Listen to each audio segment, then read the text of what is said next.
जरूरत नहीं है, अभी पूरा लिखा ही नहीं हमने cos। तो इस केस में अल्फा की वैल्यू 90 डिग्री, अल्फा 90 डिग्री है इसके बीच में। तो Z1 plus Z2 mod square equal to mod Z1 square mod Z2 square plus 2। ये तो जीरो हो गया, ये तो जीरो हो गया, बस इतना ही हो गया। ऑब्वियसली तुम जानते भी हो ना, दो वेक्टर के बीच एंगल अगर 90 होता है तो वहां पर पाइथागोरस थ्योरम लगा सकते थे, लगा सकते थे या नहीं लगा सकते थे? लगा सकते थे।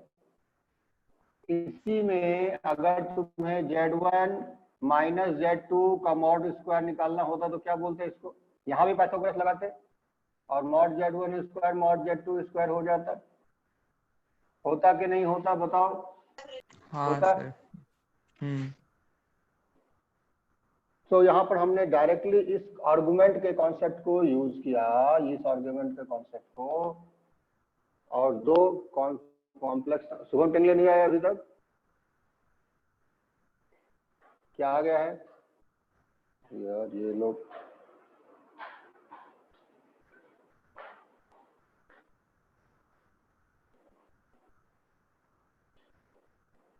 सर वो सुबह के लेक्चर में था। हाँ अभी भी ज्वाइन तो किया था। सर उसका नेट इशू हो गया होगा। ठीक है देखते हैं क्या इशू है।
तो अब क्या देख रहे हो, अगर ऐसे सिचुएशंस में अगर इस कॉन्सेप्ट को यूज करते तो ये जो है वन लाइनर मैनुअल आंसर हो जाता, मैनुअल आंसर हो जाता।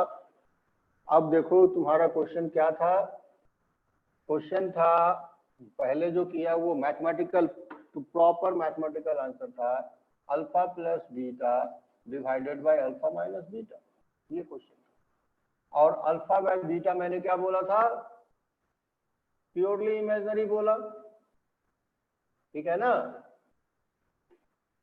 So if it is purely imaginary, then argument of alpha by beta ये हो जाएगा पाई बाई टू। मीन्स इस दोनों के बीच का एंगल पाई बाई टू हो गया।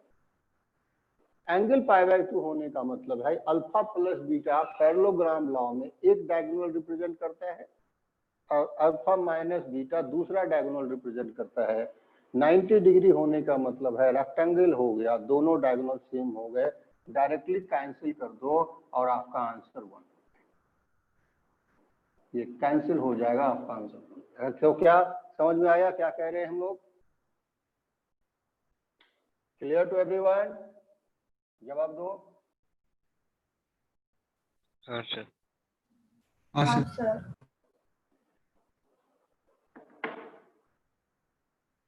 तो ऐसा कोई भी क्वेश्चन आता है हम लोग अब कर पाएंगे। इसी तरीके से अगर Z1 प्लस आयोटा Z2 दिया, ठीक है, और यहाँ पर Z1 माइनस आयोटा Z2, और ये कह रहा है Z2 बाय Z1, ये प्योरली रियल है, रियल है, प्योरली लिखने की जरूरत ही नहीं है, ये रियल नंबर है, ये रियल नंबर है। करेक्ट। सो ये रियल है। सर तो इधर अल्फा वैल्यू, सर हाँ, क्या इधर बोल फिर रहे? अल्फा की वैल्यू हम पाई लेंगे ना, अल्फा की वैल्यू फिर हम इधर इसलिए पाई लेंगे ना। यहाँ आई भी लगा है ना, देखो ना कितना आसान हो जाएगा। ये रियल है, मान लो ये तुम्हारा कुछ के है, के नंबर है, ये Z2/Z1 के है, ठीक है। अब अगर आई मल्टीप्लाई कर दो इधर बाय Z1 तो हेलो के आई हो जाएगा कि नहीं? हाँ बोलो। यस सर, मेरा आवाज आ रहा है ना? हाँ आ रहा है, बिल्कुल आ रहा है, बोलो। सर आप ये एक बार वापस बताओगे क्या? मैं डिस्कनेक्ट हो गई थी। ओके, लास्ट वाला या इसी को? हाँ हाँ, लास्ट का एकदम। ओके,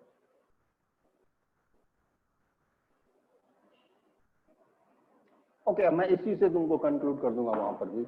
इसको पहले समझो। Z2/Z1 एक रियल नंबर है।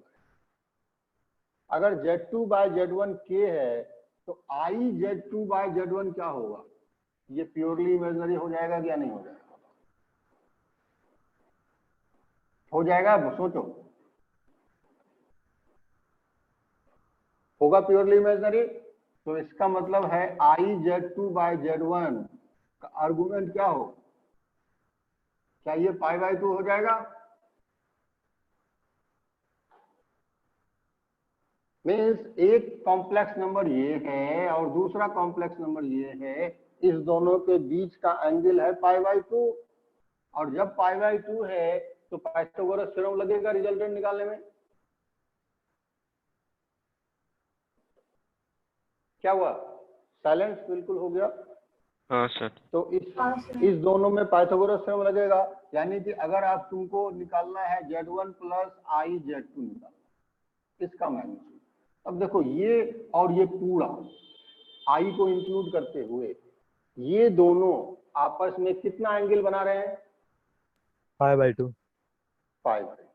तो इसका अगर रिजल्टेंट निकालना है तब कैसे लिखोगे? Z1² प्लस आई Z2² और प्लस इस दोनों का प्रोडक्ट इंटू cos 90। तो cos 90 तो 0 होता है, तो ये तो 0 हो जाएगा। तो इट इज Z1² प्लस आई का स्क्वायर और प्लस Z2 mod स्क्वायर।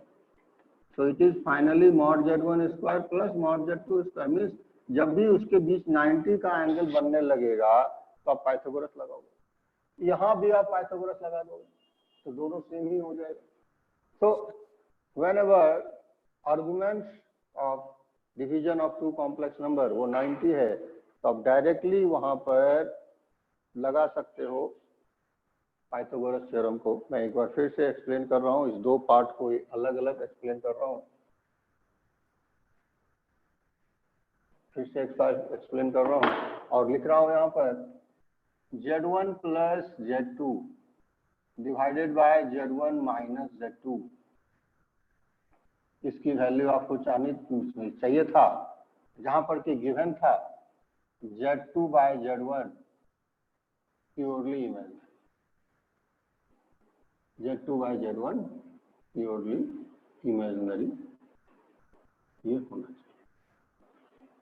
सो अगर Z2/Z1 प्योरली इमेजिनरी है तो अब बताओ Z2/Z1 का आर्गुमेंट क्या होगा? Z2/Z1 का आर्गुमेंट क्या होगा, बता सकते हो? π/2। ये तुम्हारा के आई है, तो दिव्या इसका आर्गुमेंट π/2 ही होगा, करेक्ट है। और इसका आर्गुमेंट π/2 होने का मतलब है एक कॉम्प्लेक्स नंबर Z1 इधर है तो दूसरा कॉम्प्लेक्स नंबर Z2 यहाँ होगा 90 डिग्री। तो पैरेललोग्राम लॉ नहीं बनेगा, यहाँ तो रेक्टेंगल बन जाएगा, ये बन जाएगा, करेक्ट, क्योंकि ये एंगल बन गया है 90 का। अब तुम्हारा ये जो है ये एक डायगोनल, ये डायगोनल बनेगा Z1 प्लस Z2 और दूसरा डायगोनल ये बनेगा Z1 माइनस Z2।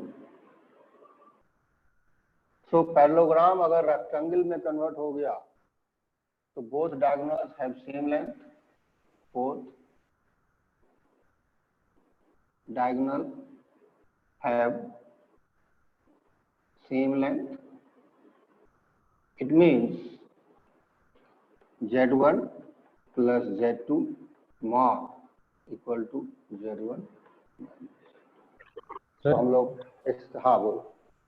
फिर उसको ऐसे भी कर सकते हैं ना, Z1 प्लस Z2 की जगह हम KI प्लस 1 और डिवाइड बाई KI माइनस 1 लिखें। हाँ नहीं, वो तो हम लोगों ने ऑलरेडी कर दिया था, लास्ट क्लास में भी बताया था। इसको ज्योमेट्रिकली हम लोग इस एस्पेक्ट को समझ रहे हैं, समझने का प्रयास कर रहे हैं ज्योमेट्रिकली इसमें क्या होने वाला है। तो इस तरह से ज्योमेट्रिकली हम लोग इसको कर पाएंगे। Z1 plus Z2 equal to Z1 minus Z2, तो दोनों सेम हो गए। सो अब आप लोग लिख सकते हो ज्योमेट्रिकल एस्पेक्ट से, बिल्कुल ज्योमेट्रिकली आपको डायग्राम दिखेगा क्या हो रहा है, Z1 माइनस Z2, और ये दोनों कैंसिल हो गया। तो यहाँ पर कोई दिक्कत अब दिव्या नहीं होनी चाहिए, ठीक सही है। हाँ हाँ मैथमेटिकली मैंने पहले ही बता दिया था। नोट करना चाहो डायग्राम तो नोट कर सकते हो।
तो हम आगे बढ़े, इसको रब कर रहे हैं। तो हाँ सर। इसके बाद जो मैं एक और क्वेश्चन दिया था,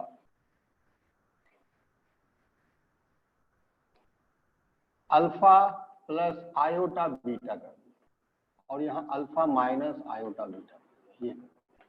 और मैं क्या कह रहा हूँ, अल्फा बाय बीटा जो है ये रियल है, अल्फा बाय बीटा रियल है, तो यहाँ भी तुम सेम, या बीटा बाय अल्फा भी रियल हो जाएगा, बीटा बाय अल्फा भी रियल ही रहेगा, या इसको के कर लो रियल नंबर। तो फिर से इसको अगर आई से मल्टीप्लाई कर दो, आई बीटा बाय अल्फा कर लो, तो ये के आई हो जाएगा ना, नहीं होगा। और ये तुम मान लो ये तुम्हारा Z2 है और ये Z1 है, Z2 है Z1 है। तो अल्फा को आप Z1 मान लो और आई बीटा को Z2 मान लो, Z1 माइनस Z2 कर सकते हैं, कोई डाउट है इसमें? नहीं है ना।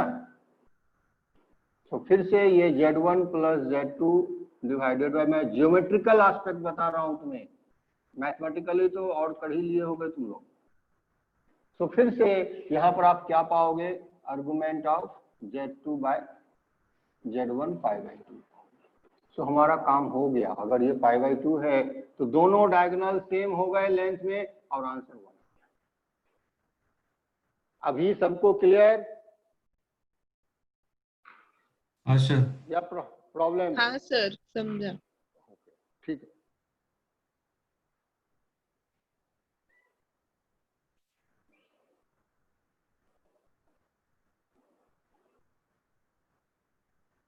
इसको रब कर रहे हैं।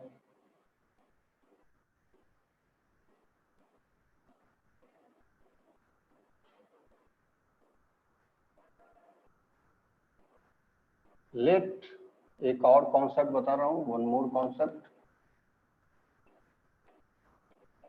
Late Z1 be a complex number, let Z1 be a complex number and Z2 equal to KZ1, KZ, where K is real number, where K is real number. Then Z2 lies on the line joining origin and Z1. So Z2 जो है कहाँ लाई करेगा, ये line joining Z origin and Z1 पे लाई करेगा, अगर तुम कोई रियल नंबर से मल्टीप्लाई करते हो तो। एग्जाम्पल, अगर मान लो Z1 यहाँ पर है, ये तुम्हारा Z1 है, ठीक। अब K की वैल्यू अगर 2 कर दिया तुमने तो Z2 कहाँ हो जाएगा? K का वैल्यू अगर 2 कर दिया तो Z2 यहाँ पर चला जाएगा और Z2 मान लो यहाँ हो गया, ये तुम्हारा Z2 हो जाएगा। और Z2 हमने क्या रख लिया है, ये 2Z1 यहाँ चला। ऑन द अदर हैंड अगर दूसरा डायग्राम बने, फिर से Z1 यही है और K का वैल्यू 1/3 कर दिया, तो तुम्हारा मान लो एक Z है, Z यहाँ पर 1/3Z1 हो जाएगा, 1/3Z1। अब समझ सक रहे हो क्या हो रहा है? मैग्नीट्यूड रिड्यूस हो गया तो ऑरिजिन से इसका डिस्टेंस कंपैरेटिवली कम हो जाएगा, मैग्नीट्यूड बढ़ गया तो ये डिस्टेंस बढ़ जाएगा। अगर निगेटिव में कर लें, यहाँ है Z1 और हम कर दें यहाँ पर, और ये Z अब क्या हो जाएगा, -2Z1 हो जाएगा। क्या समझ में आ रहा है? नहीं, अगर स्केलर नंबर मल्टीप्लाई करते हो तो ऑरिजिन और जो कॉम्प्लेक्स नंबर था उसी लाइन पे रहेगा। अब किधर रहेगा, इसके बीच में रहेगा, आउटसाइड रहेगा, वह निगेटिव साइड चला जाएगा, it will depend upon the value. अगर पॉजिटिव है तो उसी तरीके से वो यूज होगा, नेगेटिव है तो नेगेटिव साइड में चला जाएगा, मैग्नीट्यूड 1 से कम है तो लाइन सेगमेंट पे होगा। ये क्या सम क्लियर है? अदरवाइज मैं इसको लैंग्वेज में अच्छे से लिखा सकता हूँ, अगर आपको यहाँ क्लियर है तो इट इज सफिशिएंट। क्या सबको क्लियर है? बताओ। हाँ सर। हाँ सर। सभी लोग बताओ, मानसी, ईशा, अथर, क्या समझ में क्लियर। क्लियर? हाँ तो ये पहला कॉन्सेप्ट था यहाँ पर। मीन्स जब भी किसी भी कॉम्प्लेक्स नंबर को मल्टीप्लाई करते हो तो वो जो है, अगर K का वैल्यू 1 से बड़ा है तो एक्सटेंड हो जाएगा, यानी खिंच जाएगा। K का वैल्यू 0 से 1 के बीच में है तो वो क्या होगा, कंप्रेस हो जाएगा। K का वैल्यू निगेटिव में है तो निगेटिव साइड चला जाएगा। तो एक दो एग्जांपल्स हम लोग कर ले, इसको रब करते हैं।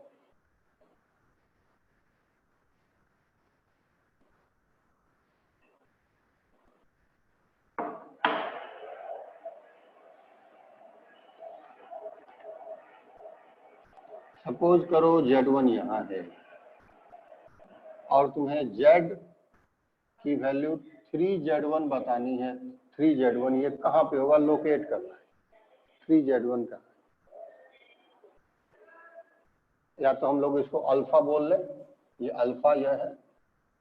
बीटा तुम्हें बताना है Z1/2 कहाँ होगा, and gamma Z1 divided by 3 कहाँ होगा, एंड डेल्टा -2Z1 का। तो ये सारे डाटा हैं, आप इसमें बता सकते हो कौन कहाँ लोकेट होगा। तो फर्स्ट इज अल्फा, जितना ये लेंथ है उसको 3 टाइम्स कर दोगे, तो इस लेंथ को अगर 3 टाइम्स करोगे तो ऑलमोस्ट यहाँ चला आएगा, और ये तुम्हारा अल्फा कॉम्प्लेक्स नंबर हो जाएगा। 3 टाइम्स मैंने कर दिया। अब बीटा Z1/2 ये जो वैल्यू है इसका ठीक मिड में आएगा और ये तुम्हारा बन जाएगा बीटा। Z1/3 ये गामा, तो गामा कहीं यहां पर बनेगा, ये तुम्हारा गामा। और डेल्टा -2Z1, तो ये कुछ इधर बनेगा -2Z1, तो ये डेल्टा। क्या सब लोगों को अब बिल्कुल क्लियर कट दिख रहा है, समझ में आ रहा है क्या होगा? So this was the when a complex number gets multiplied by a real number. तो उसका जो आर्गुमेंट्स है, पहली बात तो आर्गुमेंट्स में पॉजिटिव है तो मल्टीप्लाई करने से कोई फर्क पड़ना नहीं है, सिर्फ मैग्नीट्यूड चेंज होगा। तो रब करें इसको और आगे बढ़ सकते हैं हम। हाँ sir. So now second concept, if you multiply, second, if we multiply any complex number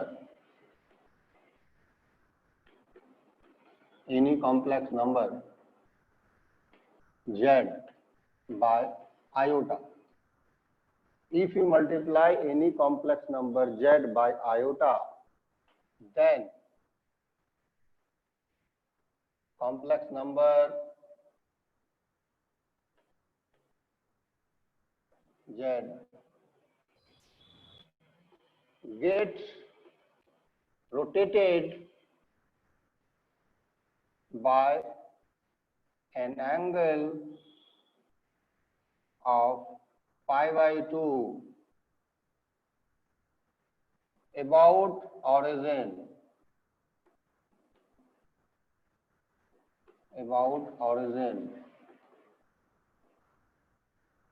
in anti-clockwise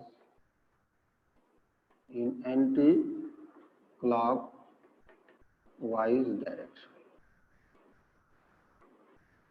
तो क्या बताया, अगर आप किसी कॉम्प्लेक्स नंबर को i से मल्टीप्लाई कर दे तो then complex number z gets rotated by an angle of pi/2 about origin in anti clockwise direction. तो आप देख सकते हो, अगर मैं यहाँ पर एक कॉम्प्लेक्स नंबर लिखता हूँ, ये कॉम्प्लेक्स नंबर तुम्हारा z है, ठीक, और मैं कहूँ क्या अल्फा, देखो अल्फा क्या है, i z, तो अल्फा किधर आएगा, ये सिर्फ जो है ये रोटेट हो जाएगा, ये रोटेट हो जाएगा और रोटेट होके यहाँ आएगा, ठीक, रोटेट हो जाएगा और तुम्हारा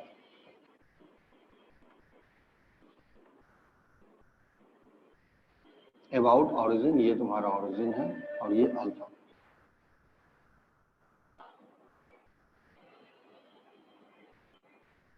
ये 90। तो ये रूल है आयोटा जेड। तो नोट करो इस पॉइंट को, अगर आप किसी कॉम्प्लेक्स नंबर को i से मल्टीप्लाई करते हो तो वो कॉम्प्लेक्स नंबर रोटेट हो जाता है by an angle pi/2 about origin in anti clockwise direction. और बहुत ही आसान है इसको समझना,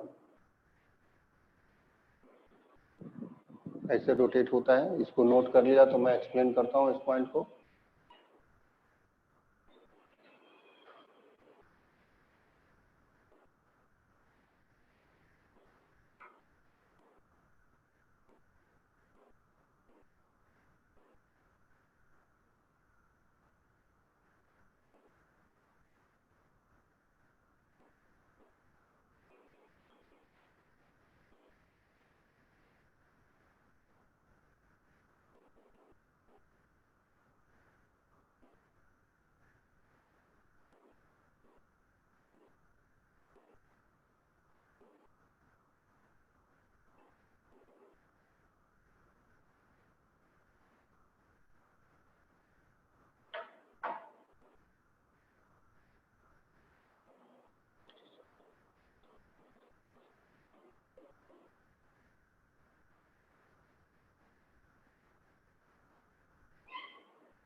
हो गया, रब कर दें, नोट कर लिया होगा सबने।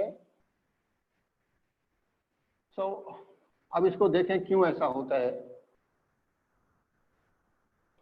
सो मान लो let a complex number z be a complex number, z कोई कॉम्प्लेक्स नंबर है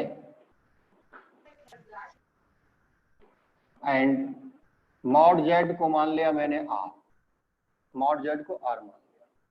सो ये रियल जेड, इमेजिनरी। अब देखो यहां पर अगर तुम्हारा जेड है, ये तुम्हारा कोई जेड है, ये ओ ए हो गया, सो ओ ए लेंथ भी आर हो जाएगा और इसको हमने मान लिया, ये एंगल को हमने मान लिया है कि ये तुम्हारा थीटा है, ठीक है, ये theta. So argument of Z क्या हो गया, कोई बता सकते हैं आर्गुमेंट ऑफ जेड क्या थीटा होगा कि नहीं होगा? होगा। अब आते हैं दूसरा, अल्फा को मानते हैं आई जेड मान, अल्फा आई जेड। सो सबसे पहले मॉड अल्फा क्या होगा, मॉड आयोटा इंटू जेड होगा, तो mod iota into mod Z हो गया, राइट। तो ये तो 1 हो गया और ये मॉड जेड ही रह गया, तो इट इज मॉड जेड। यानी फिर से ये भी तुम्हारा आर ही है, मीन्स डिस्टेंस ऑफ अल्फा जो कॉम्प्लेक्स नंबर है from origin is also R, ये भी आर है। अब आर्गुमेंट्स की बात करें अल्फा, तभी तो हम लोग किसी कॉम्प्लेक्स नंबर को लोकेट कैसे करें। लोकेट करने के लिए या तो एक्स वाई चाहिए या फिर उसका डिस्टेंस पोलर फॉर्म में यानी आर और थीटा चाहिए। हमने आर निकाल लिया, इसका जो आर है वही इसका भी आर है। Now come to argument. So can you find argument of alpha क्या होना चाहिए, बता सकते हो क्या? जो हमने अल्फा ये माना हुआ है, कोई निकाल सकते हो इसका अल्फा क्या होगा? Theta plus pi by 2। That is right. इसे तुम लिख सकते हो argument of iota into Z. So argument of iota plus argument of Z, that is correct, बिल्कुल सही बोल रहे हो। और ये तुम्हारा पाई बाय 2 है और प्लस थीटा है। सो आप देख पा रहे हो अल्फा का argument theta plus pi by 2।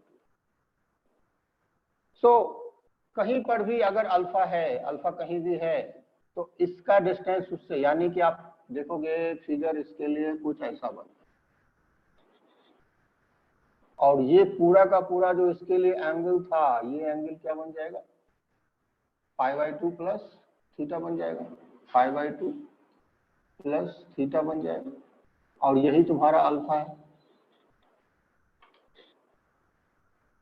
सही है, थोड़ा सा बड़ा करना पड़ेगा हमें, यहां तक जाना पड़ेगा, ये। तो ये अल्फा है। तो नाउ आपने क्या देखा, इसको ए है और इसको हम मान लो पी मान लिया इसे। सो क्लियर कट ओ ए की वैल्यू ओपी हो गई, और इस दोनों के बीच का एंगल कितना बन गया भाई बताओ? क्या एंगल बन गया? क्या 90 बन गया कि नहीं बन गया?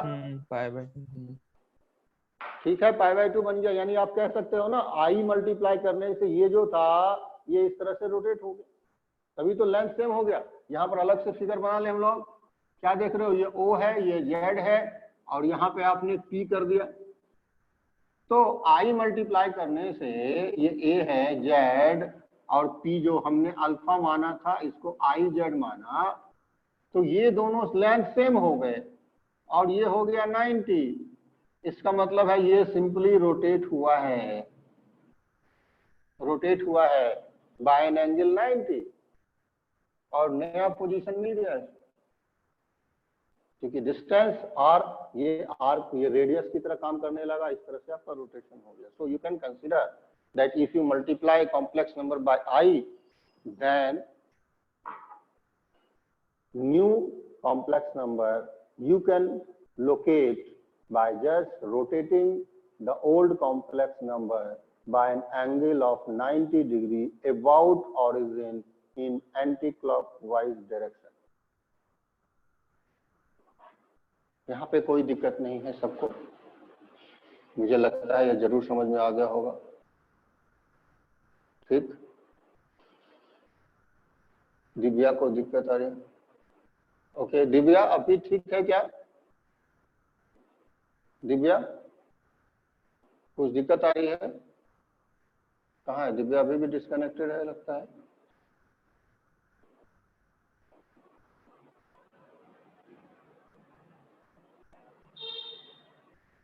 Is Divya is there? Okay.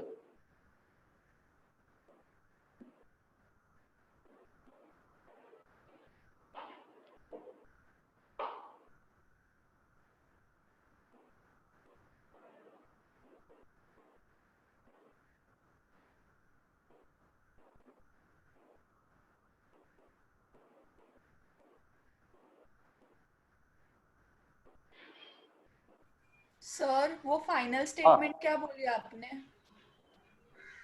Okay, Divya क्या आवाज मेरी आ रही है? अब तुम्हें कनेक्ट हो गए हो? हाँ सर, अभी आ रही है। ओके, तो फाइनल स्टेटमेंट जो मैं बोला हूं,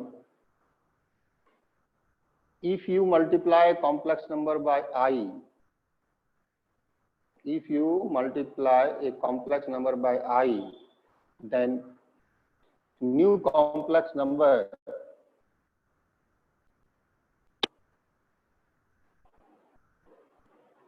is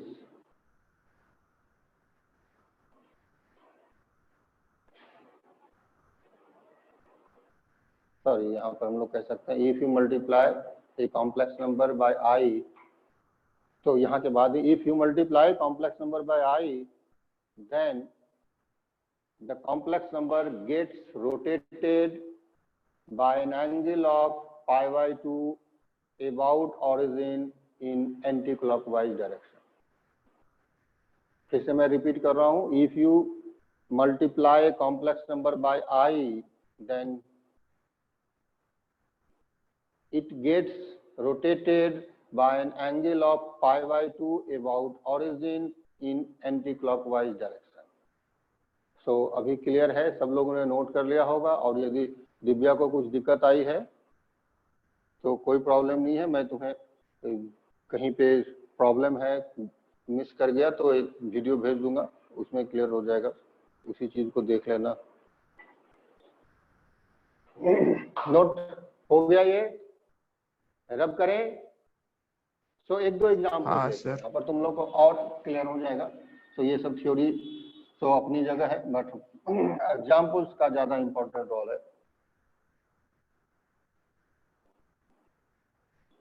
Z, IZ and Z plus IZ are the vertices of a triangle, are the vertices of a triangle.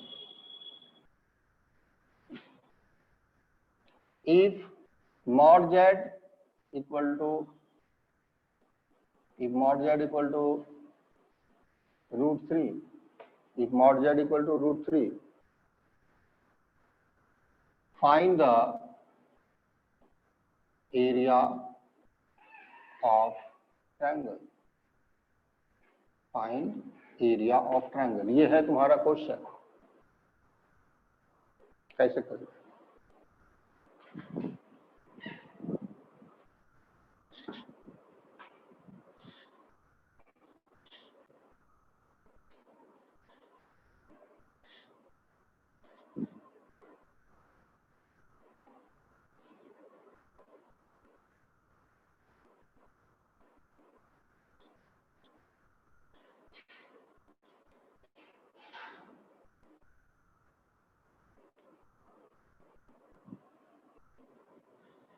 Right angle triangle होगा ना सर 3/2।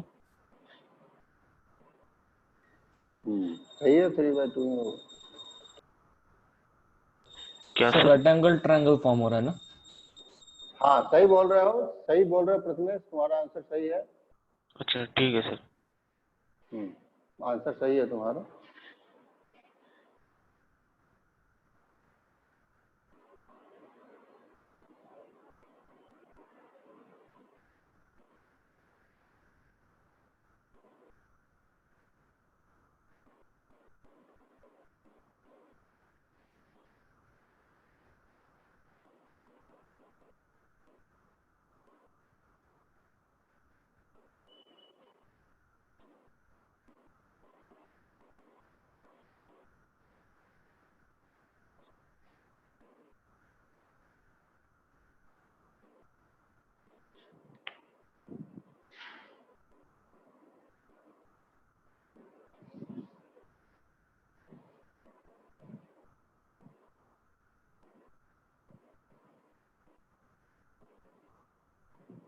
हाँ सर आए। तो कितने लोगों ने आंसर निकाल लिया इसका? हैंड रेज कर सकते हो जो आंसर निकाल रहे हो। रत्नेश, युवराज, निखिल। मैं और टाइम देता हूँ, टेक योर टाइम। आप इस पॉइंट्स को लोकेट करो। देखो जेड को तो रैंडम कहीं भी लिख दो, क्योंकि जेड का सिर्फ मैग्नीट्यूड दिया है, जेड के बारे में और कुछ नहीं दिया। तो you can take any position of z और according with respect to z और सारे वैल्यूज को आप लोकेट कीजिए कहाँ जाता है, then you can find area.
तो ओके, मैं इसको एक्सप्लेन करता हूँ।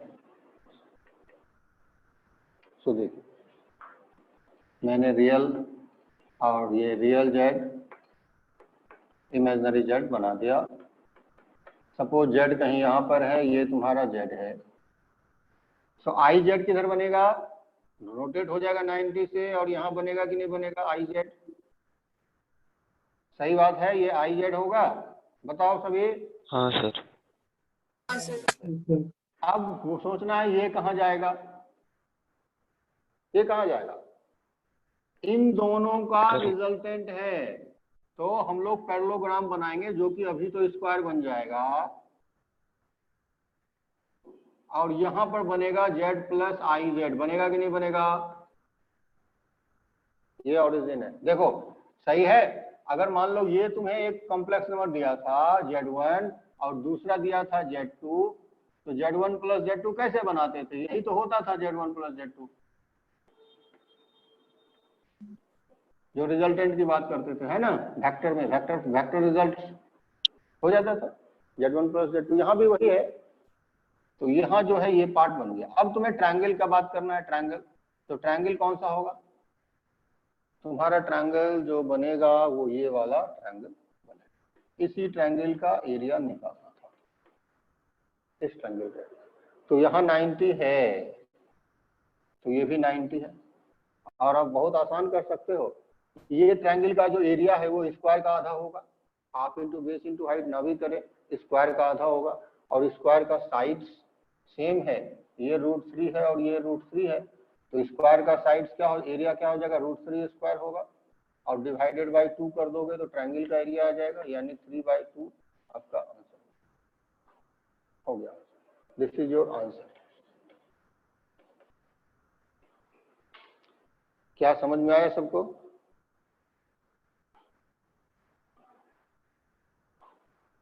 बोलो, नोट कर लो जो नहीं कर पाए थे। तुम लोग हो सकता है कुछ और मेथड भी यूज किए हो, बट कोई बात नहीं, वो मेथड आप मुझसे डिस्कस कर सकते हो। कोई और मेथड है तो। सर मतलब कोई भी ऐसा ट्रायंगल दिया तो उसमें कैसे निकालेंगे?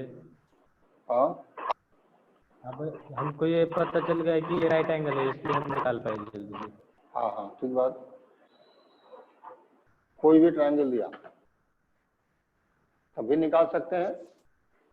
कोई भी ट्रायंगल दिया तो देखो, ये जो दिया है ये एक्स वाई ये सब जो दिया है, ये कोऑर्डिनेट की तो है।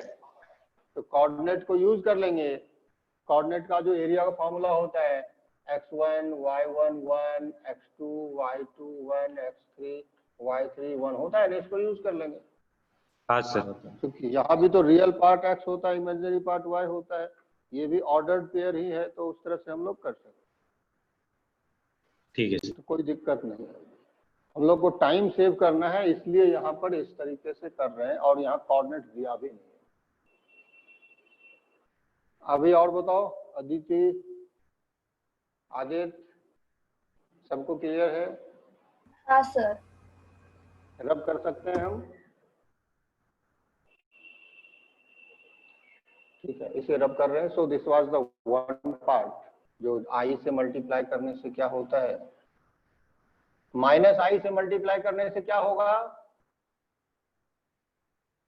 माइनस पाई ना, माइनस आई से मल्टीप्लाई करोगे तो उल्टा घूम जाएगा, और क्या क्लॉकवाइज। हाँ सर। क्लॉकवाइज घूम जाएगा। माइनस आई से मल्टीप्लाई करने पे क्लॉकवाइज घूम जाएगा, और कोई बात नहीं है। सो अब हम लोग मॉडुलस का, अब जो है ये सारा आर्गुमेंट हमने क्या क्या पढ़ लिया, आर्गुमेंट्स पढ़ लिया अच्छे से, मॉडुलस भी पढ़ लिया, और कॉम्प्लेक्स नंबर का मल्टीप्लिकेशन से क्या हो रहा है वो भी पढ़ लिया, और भी आई का मल्टीप्लिकेशन पढ़ा है, और भी हम लोग पढ़ेंगे। बट बिफोर दैट मॉडुलस पे हम लोग फिर से आते हैं अब, और इसको डिटेल में पढ़ते हैं। मॉडुलस का ज्योमेट्रिकल मीनिंग, मॉडुलस की ज्योमेट्रिकल मीनिंग अब क्या है।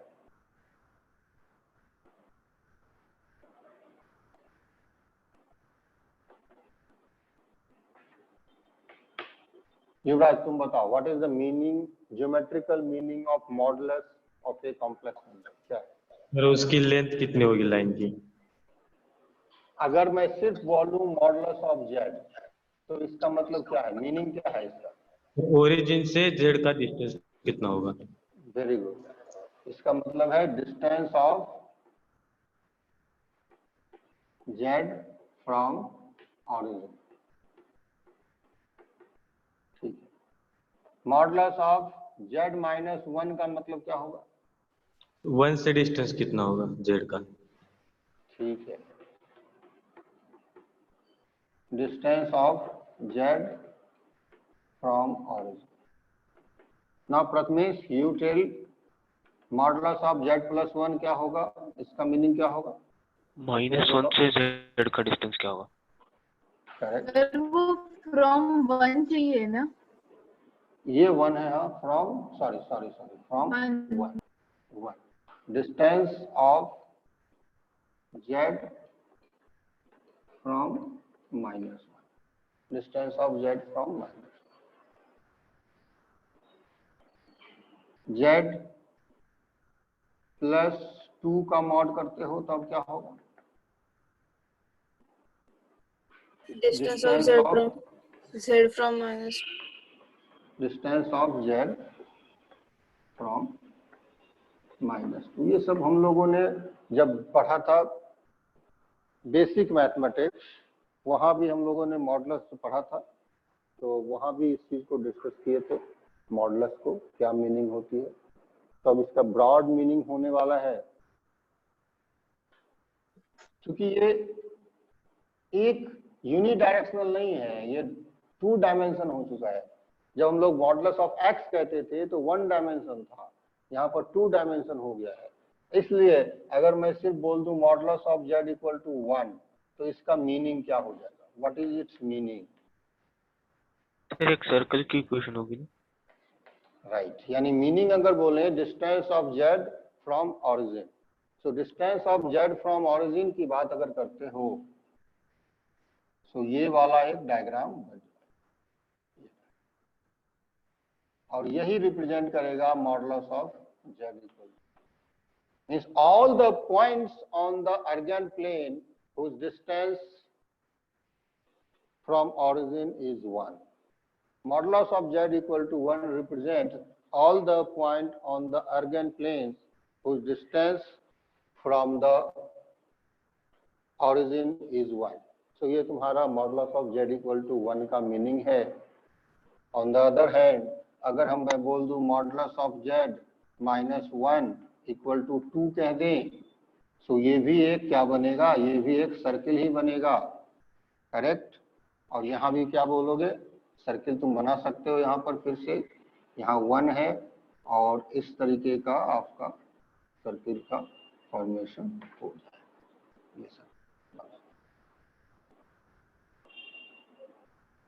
ये सर्किल और इस सर्किल का ये तो हो गया circle z-1 equal to 2 and what will be its centre, centre बता सकते हो क्या होगा इसका, सेंटर इसका 1 होगा, सिंपल 1,0 नहीं लिखना है, 1 काफी है। एंड रेडियस, रेडियस इसका 2 होगा। तो इस तरीके से मॉडुलस को यूज करके हम लोग सर्कल का इक्वेशंस फाइंड आउट कर सकते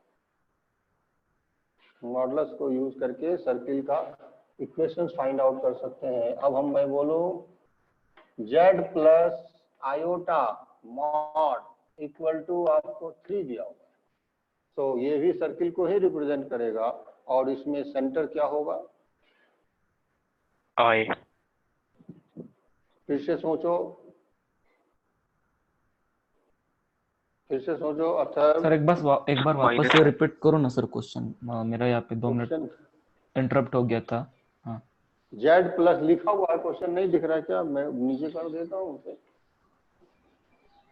क्वेश्चन है z plus iota equal to 3 दिया है, ये किसको रिप्रेजेंट करता है,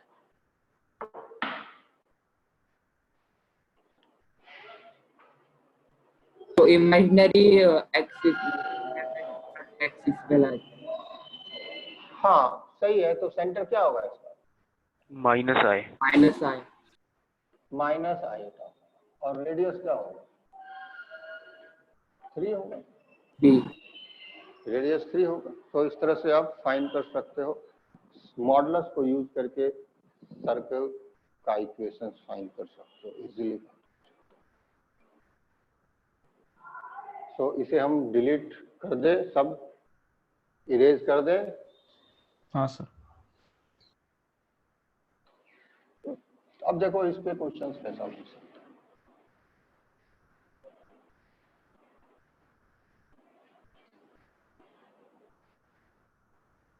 So if modulus of z-1 equal to 2, if modulus of z-1 equal to 2, then find minimum value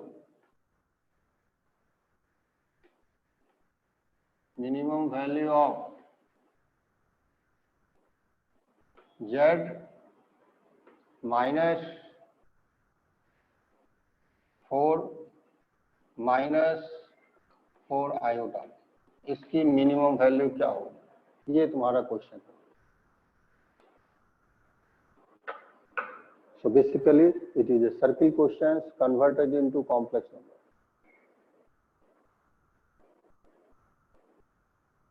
सोचिए आराम से 5 मिनट सोचिए, फिर हम लोग इसको डिस्कस करेंगे।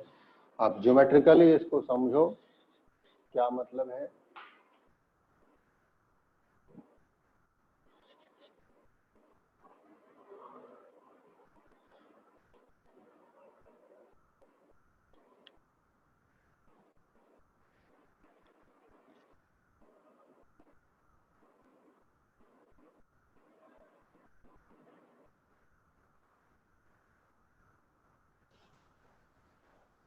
सर इसका सेंटर 4 होगा।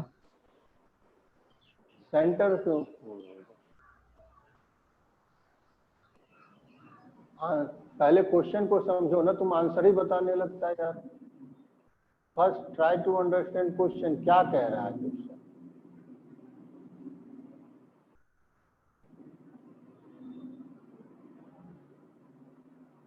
कोई एक्सप्लेन करो क्वेश्चंस को, फिर बाद में युवराज को, अदर देन युवराज, क्योंकि युवराज पहले से ये सब क्वेश्चंस किया होगा, तो सब पहले सभी क्वेश्चन को समझिए। नहीं समझ में आ रहा है तो पहले मैं क्वेश्चन को समझाऊंगा, फिर उसका आंसर का नंबर आता है।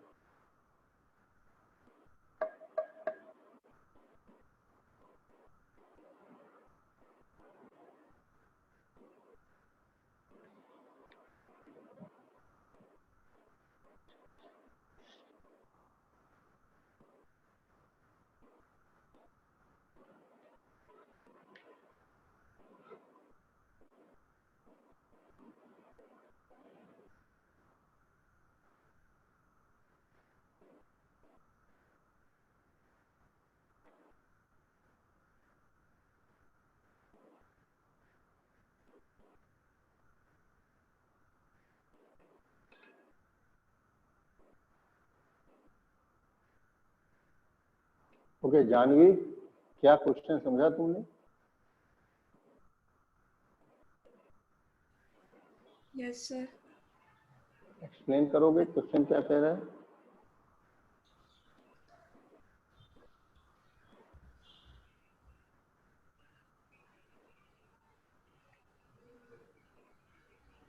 सर हेलो, हाँ बोलो, मैं सुन रहा हूँ, बोलो। पहले हमें मतलब उसे सर्कल में रिप्रेजेंट करना होगा और फिर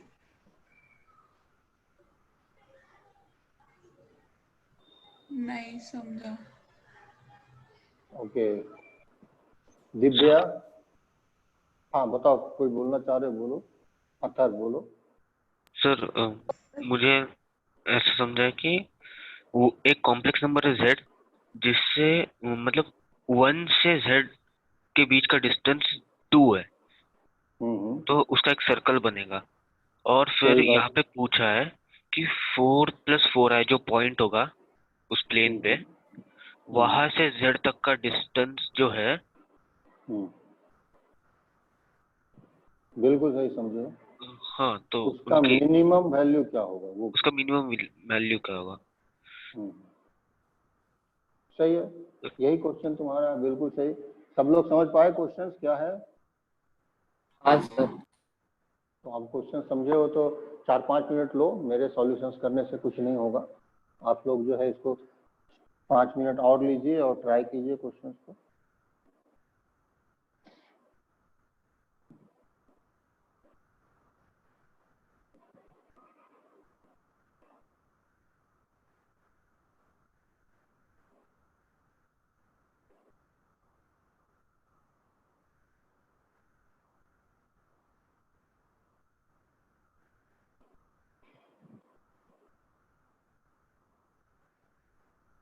सर युवराज। सर वो मैंने कल एक आंसर और क्वेश्चन और आंसर भेजा था, वो एक बार बता दो। ओके तुमने भेजा था, हाँ मैं देख नहीं पाया उसको, तुम्हारे सॉल्यूशंस को। मैं अभी क्लास के बाद देख लूंगा तुम्हारे सॉल्यूशंस को, फिर रिप्लाई कर दूंगा। ठीक है युवराज? ठीक है सर। सर आंसर 3 है क्या? हाँ आंसर 3 होगा, ठीक है, आंसर 3 ही आएगा।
ठीक है, उसका आंसर सही है।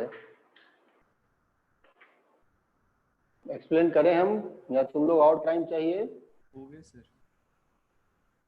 शुभम का भी हो गया है, गुड।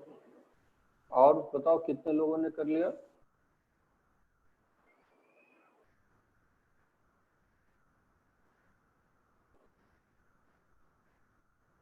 ओके ठीक है। देखो सबसे पहले इस पे आते हैं, ये किसको रिप्रेजेंट करता है? z-1, ये इक्वेशन है ना। इक्वेशन कब होता है? इक्वेशन कब होता है? जब उसके इक्वल टू के दूसरी साइड कुछ लिखा हो, तभी वो किसी को रिप्रेजेंट करेगा, किसी ग्राफ को रिप्रेजेंट करेगा ये इक्वेशन को। तो यह एक इक्वेशन है और इक्वेशंस का सेंटर कहीं यहाँ पर है, 1 है और रेडियस 2 है, तो ये सर्कल कुछ ऐसा, and this is your z minus 1 mod equal to 2। ये तुम्हारा इक्वेशन है। और z क्या है? z is all the points lies on the circumference of the circle. तो यहाँ पर z क्या है? z is all the points lies on circumference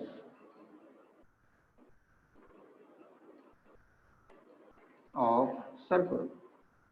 यही है z। तो ये हो गया। अब z तुम्हें समझ में आ गया। ये क्या कह रहा है? इसको थोड़ा सा हम लोग और सिंप्लीफाई करें, इसको चेंज करें, ये हो जाएगा z माइनस 4 प्लस 4i। तो अब बताओ ये क्या रिप्रेजेंट कर रहा है? तुम्हें इसी का तो मिनिमम वैल्यू निकालना है। इसको मान लिया x है, ये किसको रिप्रेजेंट कर रहा है? ये कर रहा है z का डिस्टेंस जो है 4 प्लस 4i से।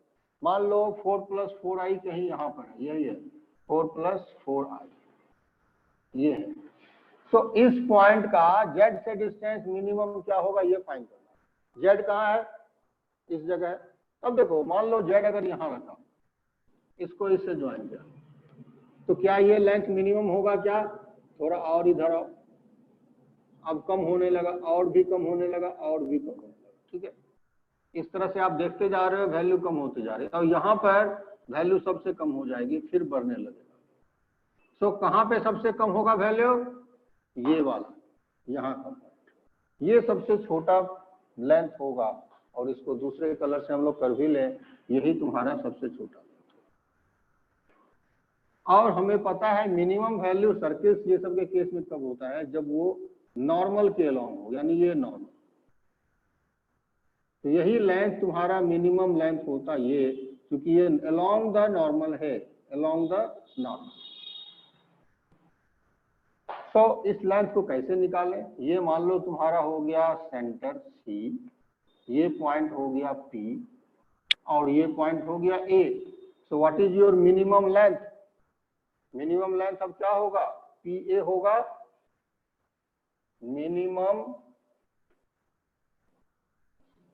वैल्यू ऑफ x, जो x हमने इसको माना था, वो तुम्हारा PA हो जाएगा।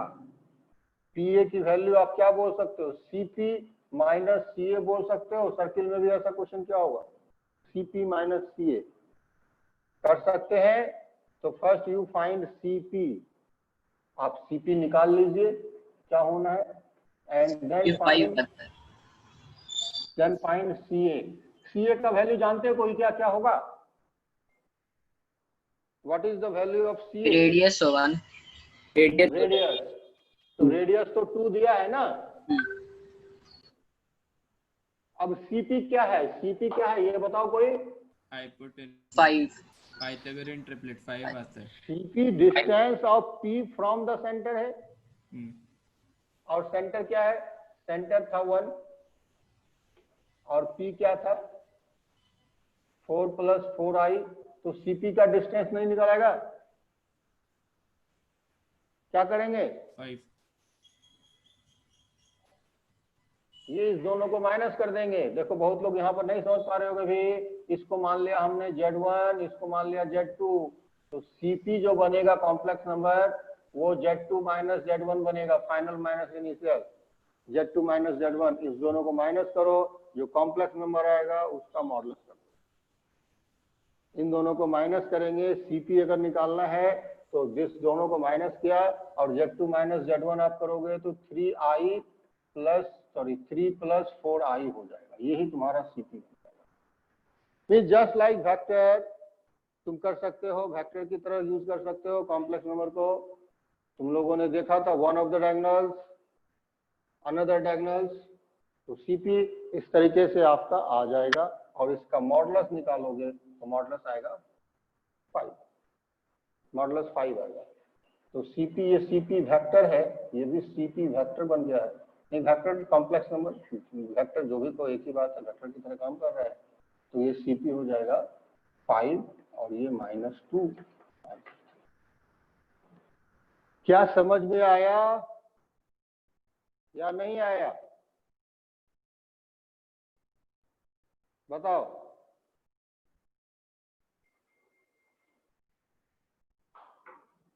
तो अगर समझ में आ गया है तो आप इसमें मैक्सिमम वैल्यू निकाल के बताओ क्या होगा। What will be the maximum value? Maximum value क्या होना चाहिए? मैक्सिमम वैल्यू 7 होगा। करेक्ट? CP प्लस CA करना होगा। सर वो अपने क्या लिखा नीचे वो स्टेटमेंट में, Z is all the All points. points lies on circumference of circle. Z locus है, लोकस है। अभी लगता है बहुत लोगों को दिक्कत आ रही है, मुझे एक बार पूछना पड़ेगा। अदिति, क्या दिक्कत हो रही है? नहीं सर, दिक्कत हो रही है? समझा। आदित्य बचाओ, बोलो कोई दिक्कत आ रही है? अथर्व, पाटिल, नहीं सर। कुछ दिक्कत आ रहा है तो बताओ। ईसा, तुम लोग के नहीं आंसर सर। नहीं आ पा रहे। जानवी, मानसी, पारस, आप बताओ। नहीं सर। नहीं सर, कुछ दिक्कत नहीं। तो जो क्वेश्चंस मैं दिया हूँ, सेट ऑफ क्वेश्चंस, वो आप लोग कर पाओगे? तो एक और क्वेश्चंस लेते हैं, उसको आप लोग सॉल्व करो, फिर देखते हैं वो होता है कि नहीं।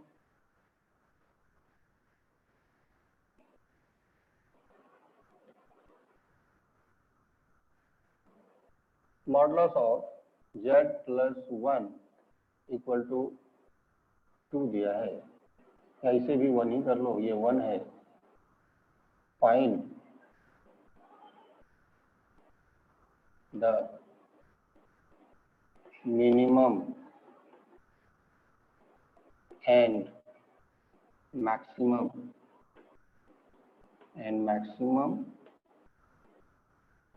distance of Z from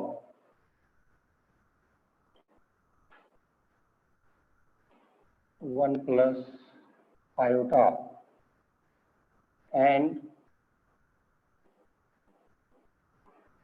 एक ही करते हैं, 1 प्लस आयोटा, एक क्वेश्चन को ही करें। Maximum and minimum distance from 1 plus iota, ये आपको करना है। देखो कैसे करते हो।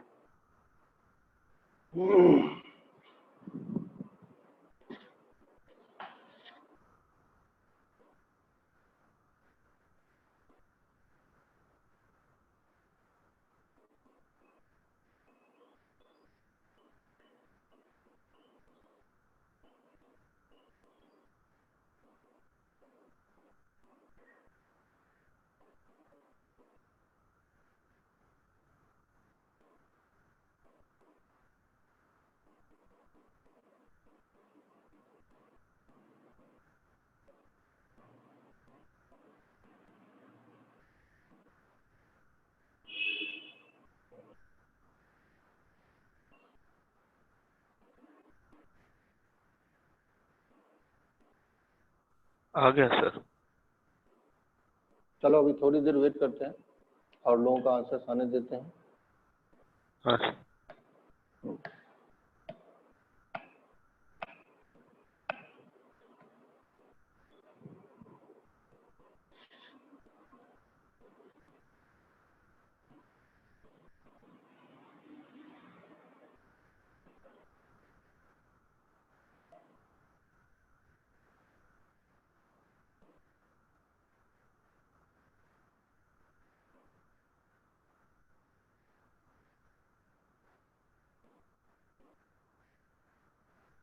सर हाँ सर, इसमें अगर मुझे क्वेश्चन समझ में आ गया ज्योमेट्रिकली कैसे बोल रहा है वो, तो मैं इसको नॉर्मल कोऑर्डिनेट एक्सिस में कन्वर्ट करके सॉल्व कर सकता हूँ क्या? नहीं कर सकते हो, टाइम ज्यादा लगेगा। सर क्योंकि मैग्नीट्यूड कंपेयर होता है ना, तो कर सकते हैं ना। नहीं कर तो सकते ही हैं, बट टाइम थोड़ा लगेगा और क्या। अच्छा, समझे? कॉम्प्लेक्स मतलब नंबर, क्योंकि देखो जो मैं पढ़ा रहा हूँ ये these are the fundamental basics है। क्वेश्चंस में यही मत समझो कि यही आएगा, इतना बेसिक में रहेगा। तो कॉम्प्लेक्स नंबर से आप कर सकते हो, और कोऑर्डिनेट भी आप कर सकते हो, but it's better to save the time आप कॉम्प्लेक्स नंबर यूज करो। नहीं कुछ समझ में आ रहा है तो करोगे। अच्छा ठीक बस है। ज्योमेट्री तो आपको पता होनी चाहिए ना, जितने तरह के ज्योमेट्री है वो मैं बता दूंगा यहाँ पर कॉम्प्लेक्स नंबर। मतलब सर इसमें ज्योमेट्री में कॉम्प्लेक्स नंबर की प्रॉपर्टीज यूज होगी क्या? नहीं, यहाँ कहाँ यूज हो रहा है, यहाँ तो नहीं हो रहा है। बस आपको जो कॉम्प्लेक्स नंबर में जो सर्किल का फॉर्म है ये ऐसा होता है, ये इसको ही देखना है। इसी तरह से इलिप्स का फॉर्म कैसा होगा, हाइपरबोला का फॉर्म कैसा होगा वो जानना है। मतलब जो कोनिक बन रहा है वो पता चल गया तो फिर कॉम्प्लेक्स नंबर का पार्ट खत्म हो जाएगा? नहीं, क्यों खत्म होगा, वेक्टर की तरह यूज कर लेंगे हम लोग। मान लो कि अगर तुम्हें निकालना है, डिस्टेंस निकालना है, एक Z1 है, ठीक है, Z1 पर 1 प्लस आयोटा है और Z2 मान लो तुम्हारा -1 है, ठीक है। अब इस दोनों के बीच का डिस्टेंस निकालना है, ठीक है। अब कोऑर्डिनेट में जाओगे तो क्या करोगे, इसको लिखोगे 1,1 लिखोगे और इसको लिखोगे हाँ। -1 लिखोगे, यही ना करोगे जी। -1,0 हाँ। हाँ -1 करेगा, लेकिन हम इस पे जाएंगे नहीं। वेक्टर की तरह हम लोग करेंगे क्या, इस दोनों के बीच का डिस्टेंस करेंगे सिंपल, Z1 - Z2 कर देंगे, हो गया। Distance between Z1 and Z2 is Z1 - Z2 mod. हाँ सर। आप इसको नोट कर लो, ये पार्ट जो है, आई थिंक ये पार्ट बोर्ड्स में हुआ होगा, नहीं हुआ है तो आप लिख सकते हो। डिस्टेंस बिटवीन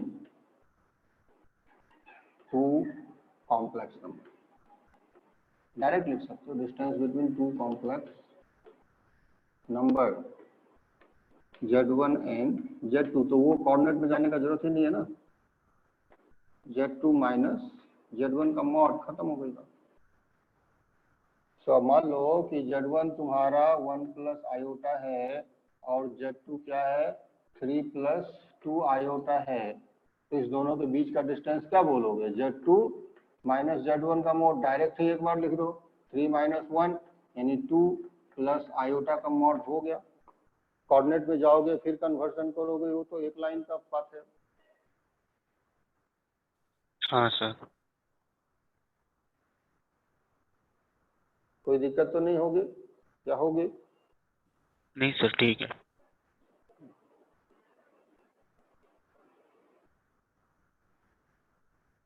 ओके, किसी को डाउट्स है अभी भी तो आप पूछ सकते हो। तो इस पॉइंट को आप नोट कर लो, distance between two complex number क्या होता है। तो इस तरह से आप distance between two complex number use कर सकते हो। ये है distance between two complex number का फॉर्मूला। सो अगर ये distance between two sir complex number है, हाँ बोलो ईशा। सर शायद मेरा भी आंसर आ गया। ओके,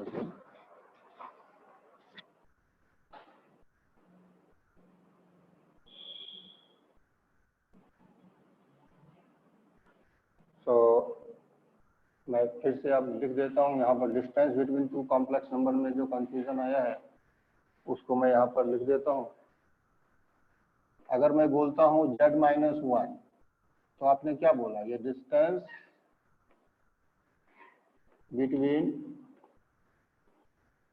Z एंड 1 बोला ना। इसकी जगह 1 - Z का मॉड बोले तो क्या होगा, ये भी तो वही होगा, डिस्टेंस बिटवीन Z एंड 1। तो आप कह सकते हो Z-1 mod equal to 1 - Z mod, लिख सकते हो। नाउ Z1 - Z2 को क्या बोलोगे, यहाँ भी आप बोल सकते हो distance between Z1 and Z2। और सिमिलरली Z2 - Z1 भी यही हो जाएगा, distance between Z1 and Z2। So it means Z1 - Z2 equal to mod Z1 - and this is the one very simple result. Mod Z की वैल्यू minus of Z mod, इसी से तो ये रिजल्ट बन जाएगा। इसको देखकर आप ये रिजल्ट को भी आइडेंटिफाई कर सकते हो और इसको भी आइडेंटिफाई।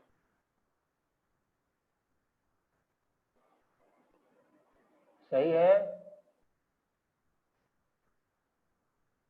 हाँ सर। ठीक है। तो अब कभी भी डिस्टेंस बिटवीन टू निकालना है तो ऐसे करो, कोऑर्डिनेट में जाने का जरूरत नहीं है।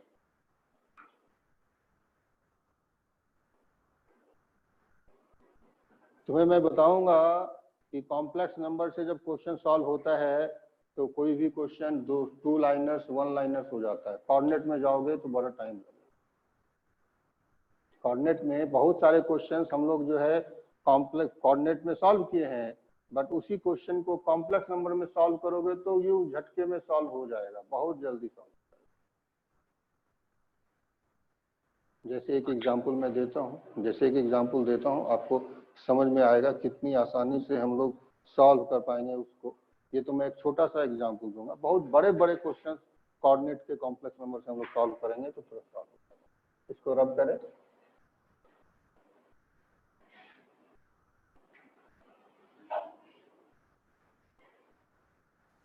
सर वो प्रीवियस क्वेश्चन का आंसर क्या था?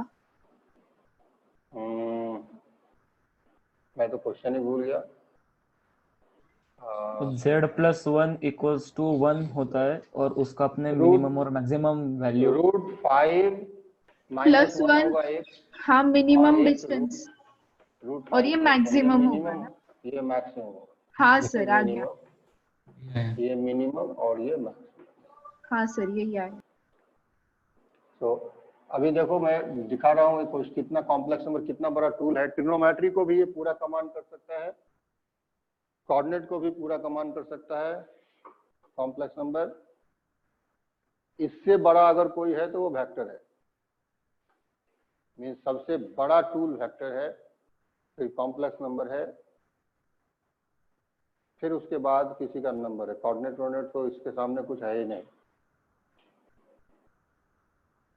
A B C is a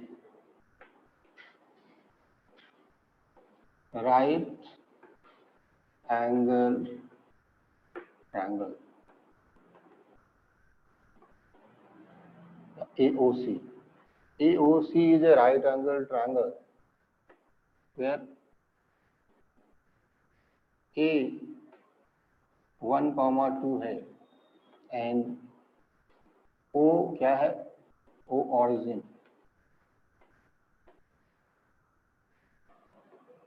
OA equal to OC दिया हुआ है, OA इक्वल टू OC।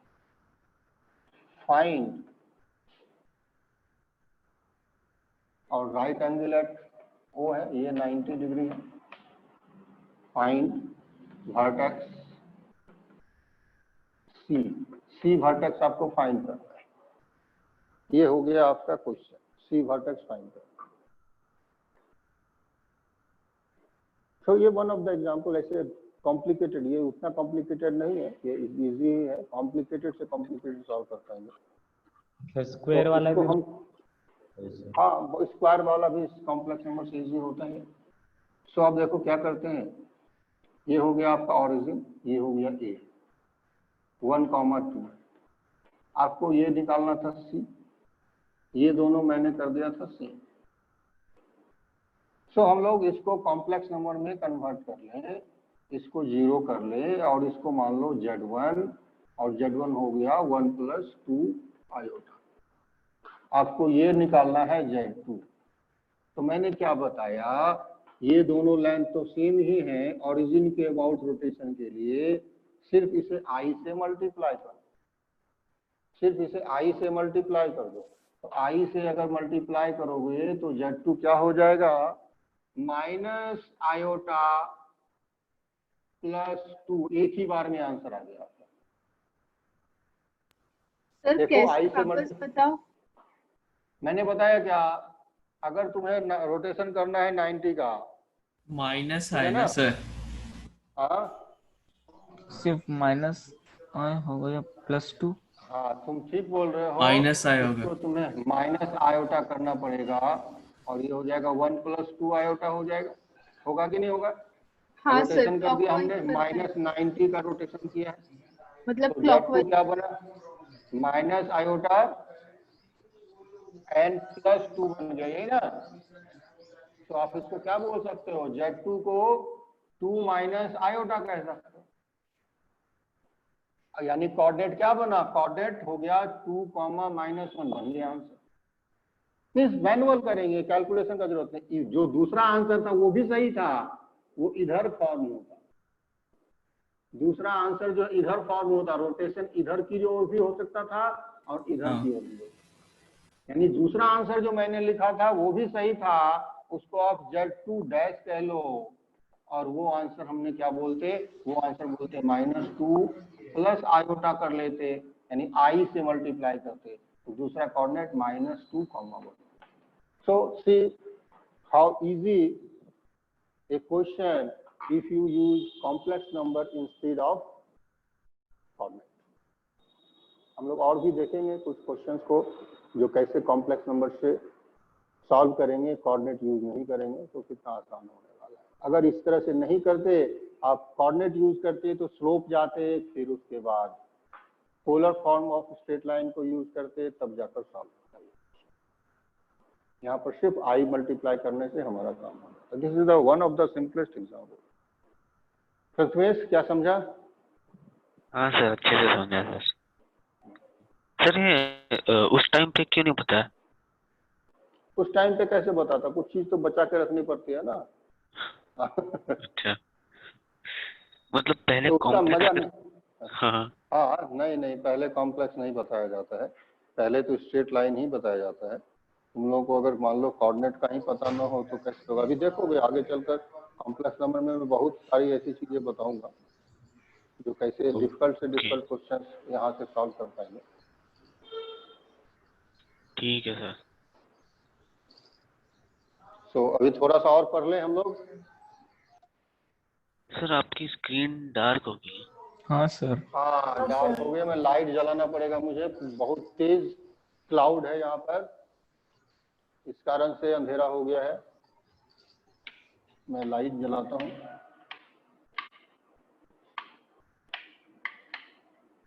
क्या अभी सही हुआ? हाँ सर, सही है। हाँ सर।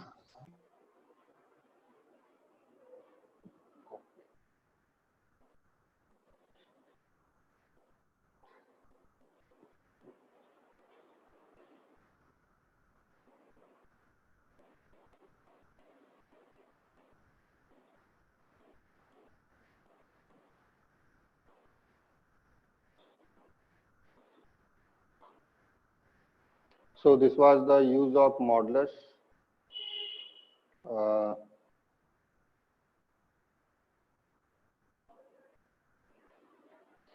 ओके, उसको उनमें से कुछ क्वेश्चंस भी हम लोग देखें, क्वेश्चंस को जो मैंने दिया था तुम लोगों को, वहां से कुछ क्वेश्चन देखते थे।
तो ये तो मॉडुलस का हो गया, उस पर और भी डिस्कस करेंगे हम लोग, कुछ और क्वेश्चंस करें।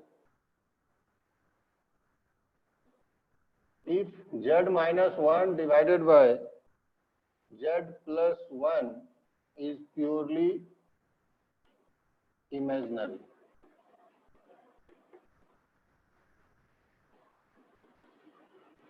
then prove that mod z equal to 1। इसको हम लोग 2-3 तरीके से सॉल्व करेंगे इस क्वेश्चन को। मैंने जो डीपीपी दिया था डीपीपी 2, उसका ये क्वेश्चन नंबर 30 है, प्रूव करना है हमें। तो हम लोग इसको सॉल्व करेंगे 2-3 तरीके से। तो पहले आप लोग थोड़ा सा ट्राई कीजिए इसको सॉल्व करने का।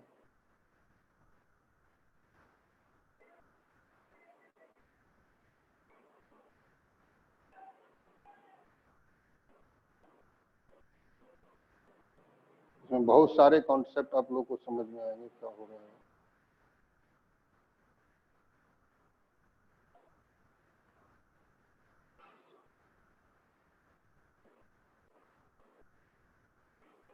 हाँ सर, एक वे हो गया।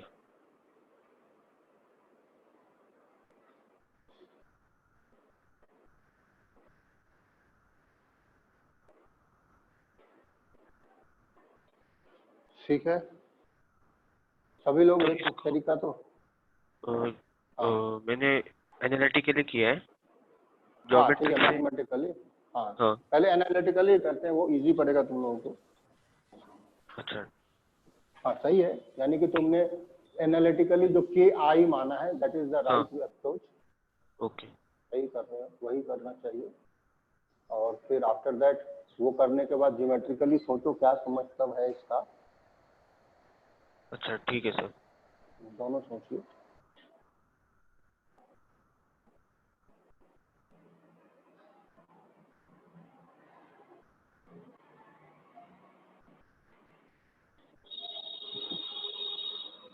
और ये सब चीज अगर नहीं समझ में आएगा तो ट्यूटोरियल्स में डाउट में हमसे अलग से डिस्कस करोगे, इसलिए कि अब मैं जो है वो इजी चीजें नहीं पढ़ाने वाला हूँ। रफ्तार मेरा थोड़ा तेज रहेगा, तुम लोग को मैं वहां तक पहुंचा दिया हूँ कि जहाँ के बाद तुम लोग खुद से भी डेवलप कर सकते हो आइडिया को, कैसे क्या हो रहा है। कुछ लोगों को नहीं समझ में आए तो बेझिझक जो है मुझे व्हाट्सएप कर दीजिए, मैं उसी समय टाइम दे दूंगा आपको एक्सप्लेन करने का। सर ठीक है वही ना? होगा ना कि सर्कल्स, दोनों सर्कल्स के पॉइंट ऑफ इंटरसेक्शन। ये तो तुम्हें प्रूफ करना है। हाँ गिवन ये है।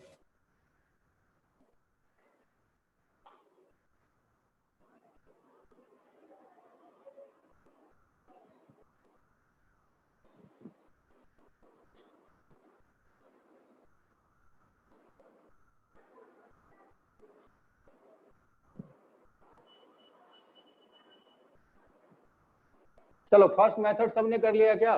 फर्स्ट मेथड वाज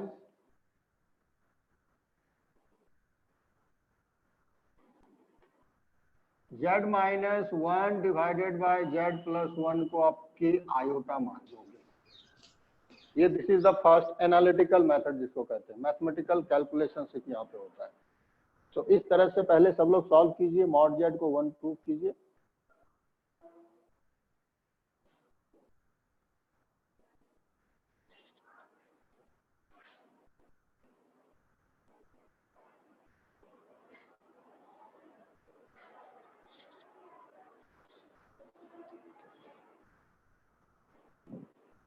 मैं देता हूँ 5 मिनट और, आप लोग इसको सॉल्व करो, आपस में डिस्कस भी कर सकते हो एक दूसरे से।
कोई कुछ पूछना चाह रहे हो पूछ सकते हो।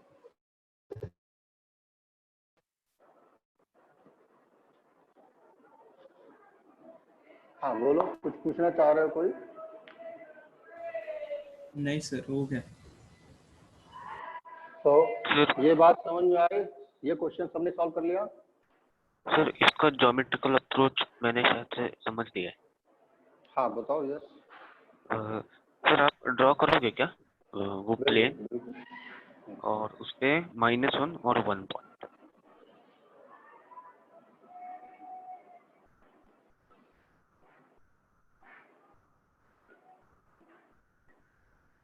हाँ इस पे सर वो जो रियल एक्सिस है उस पे -1 और 1। ठीक है, कर लिया। हाँ सर, तो सर अभी दिया है कि z-1 upon z+1 purely imaginary है, तो इसमें दोनों साइड पे अगर आर्ग्यूमेंट ले लो तो फिर argument of z-1 upon z+1 ये हमेशा π/2 होगा।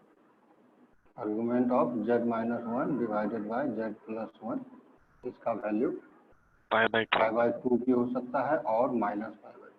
हाँ सर, तो फिर वो z का लोकस ऐसा होगा कि उसका जो डिस्टेंस है -1 से और फिर डिस्टेंस होगा 1 से, वो दोनों एक दूसरे को परपेंडिकुलर होंगे।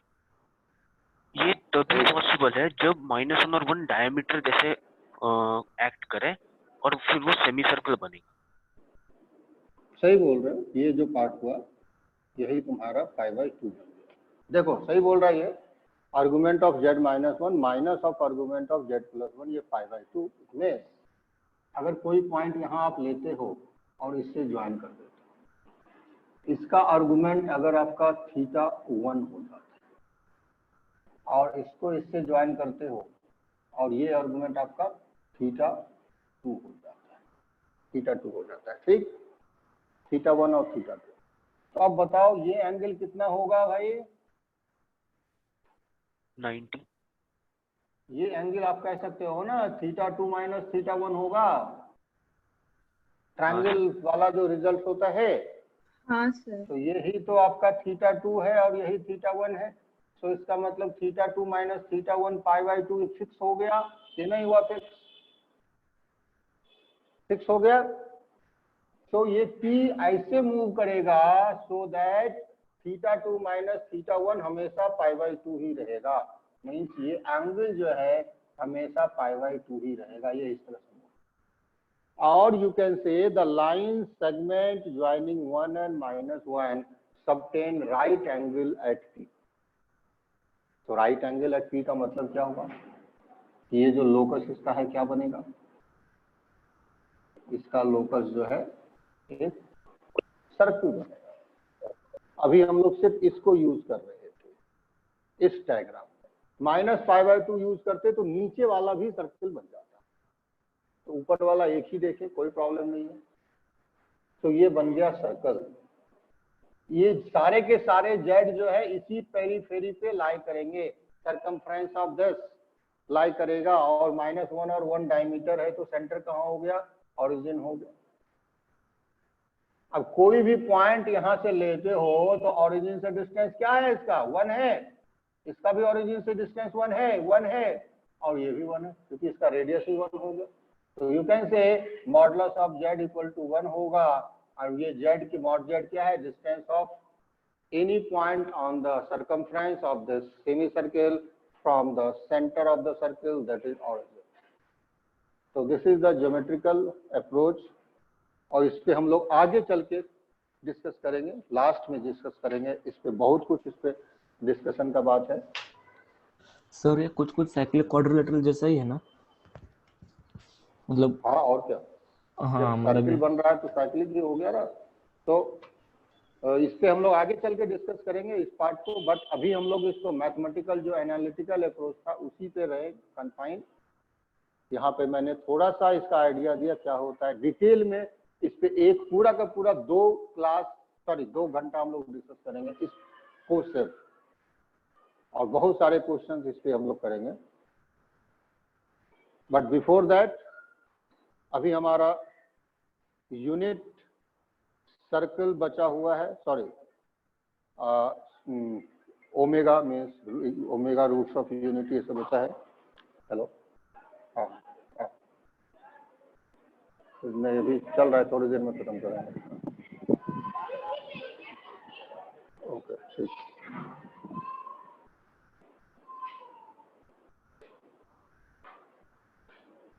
तो क्या इसको एंड करें अब हम लोग? बहुत लोग धीरे धीरे निकल भी रहे हैं, तो थक गए होंगे, भूख भी लग गई होगी। तो जो क्वेश्चन दिया है सेटअप क्वेश्चन, उसको कंप्लीट करो। किसी को नहीं समझ में आया है पूछना। ये पार्ट हम लोग का 2 घंटे का एक स्पेशल लेक्चर होगा इसी पे, इस टाइप के टॉपिक्स पे। तो ठीक है, ट्यूटोरियल भी आ जाए। एंड कर रहा हूँ क्लास को। हाँ सर ठीक है, ओके ओके बाय।